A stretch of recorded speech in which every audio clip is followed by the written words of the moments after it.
Soppy Frog Productions. Neanderthals never lived in East Asia. Why are they most closely related to Asians? Today's East Asians have on average 16% more Neanderthal ancestry than West Europeans. That's puzzling because the Neanderthals' stomping ground was Europe and the Middle East. There's no evidence that they ever reached East Asia, insofar as we know. So how'd Asians end up with more of their DNA? Let's talk about it, brah. But if Neanderthals never reached East Asia, why do East Asians have any Neanderthal DNA at all? Because they too descend from people who exited Africa via the Middle East around 70,000 to 50,000 years ago. We all have some Neanderthal DNA because all non-Africans today descend from people who exited Africa through the Middle East, which was thronged with Neanderthals.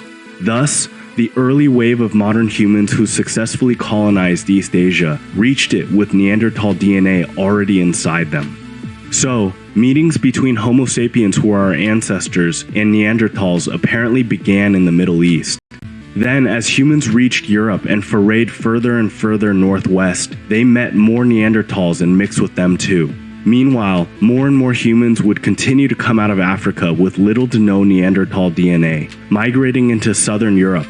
Thus, a gradient was created in prehistoric Europe. The humans in the north had more Neanderthal DNA than humans in southern Europe.